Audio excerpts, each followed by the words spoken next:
Descoberta ou achamento? Invasão ou ocupação?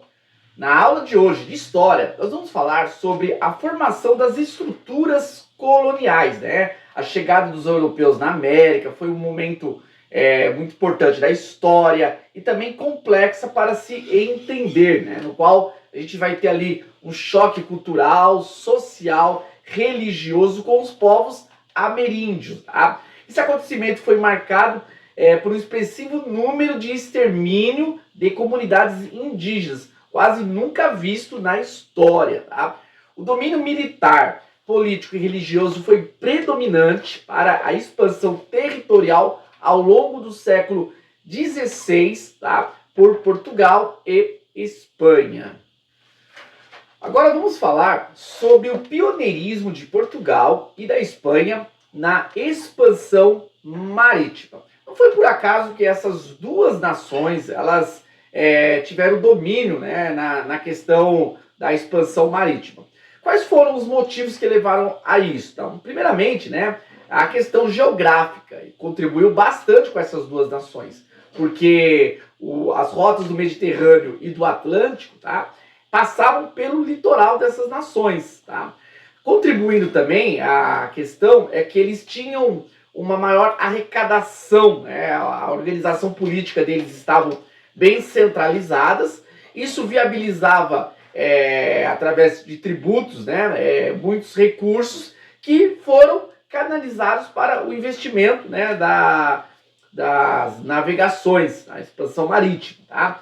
Eles também, né, foram destaques na questão técnico-tecnológico, né? Que culminou com as grandes navegações. Então, eles desenvolveram, né, bastante a área estrutural para desenvolver as grandes navegações, tá certo?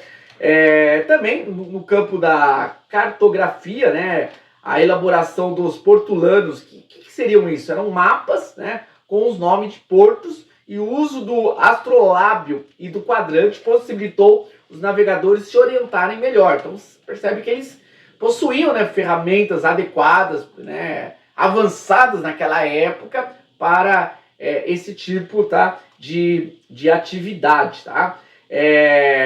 Portugal também, né, ele aprimorou o conhecimento dos ventos alísios, né, e a construção de caravelas. É discutível a existência ou não da escola de Sangres, em Portugal, que seria destinado para especialistas, né, estudiosos da navegação, que debatiam seus conhecimentos. Então existe, né, às vezes até um mito, né, em relação a essa escola de Sangres, porém existem indícios, né, de que realmente essa escola aconteceu. Então a questão da navegação, né, fazia parte da nação de Portugal. Eles respiravam, né, os ares da expansão marítima. As primeiras conquistas portuguesas. Em 1415, né, Portugal conquista Celta, que servia como ponto de partida para uma série de ataques, né, por parte dos muçulmanos ali no Mediterrâneo. Então essa foi a primeira conquista, isso em 1415. Posteriormente, tá, foram conquistadas as ilhas da Madeira, isso em 1425, tá? Em 1427, dos Açores, né? E o litoral ocidental da África. Então, aí, Portugal, né, indo à frente aí nas suas conquistas.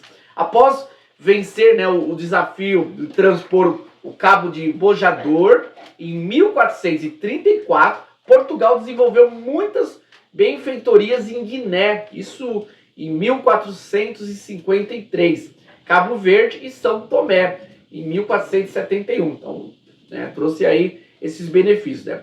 Depois da tomada de Constantinopla pelo Império Turco-Otomano, né, em 1453, e o fim da Rota de Seda, né, aumentou o desejo de Portugal de buscar uma rota alternativa que daria monopólio, né, ao comércio oriental. Tá? Então, o Império Turco-Otomano, né, tomou ali o controle, né, do caminho, né, para o Ocidente, para a Ásia, melhor dizendo, né, e aí eles, né, acabaram buscando aí uma outra alternativa, né, para poder atingir. Em 1488, Bartolomeu Dias chegou ao Cabo das Tormentas, né, no sul da África. Sua conquista, né, possibilitava a chegada no Oriente, né? Então, lembrando que Portugal estava objetivando, né, chegar ao Oriente. Em 1498, o português Vasco da Gama fracassou ao tentar uma feitoria em Calicut, na Índia, né? Somente em 1500 é que Pedro Álvares Cabral conseguiu esse feito. Agora vamos falar um pouquinho sobre as conquistas espanholas, né? Somente após o casamento, né, de Isabel de Castela e Fernando de Aragão que houve a unificação do Estado espanhol, né? E começou aí uma expansão marítima da Espanha, né? Antes da unificação, Cristóvão Colombo propôs, né, aos reis católicos uma rota às Índias, tá? Mesmo objetivo que Portugal. Mais eficiente, né, do que os portugueses haviam, né, feito, né? Nessa época, a Igreja Católica não afirmava que a Terra era plana, né? Aquela ideia de que a Terra era plana e então se você seguisse o oceano, você cairia num buraco, num fim. Então, a Igreja Católica já não tinha mais essa ideia, entendendo que a Igreja Católica era predominante ali na Espanha, influenciava, né, o reino, né? Com o aval dos monarcas, Colombo partiu em direção ao oeste, tá?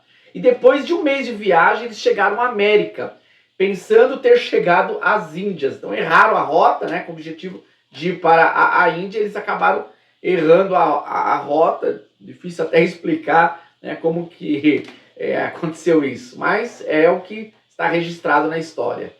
Vamos falar agora, né, sobre os tratados ibéricos.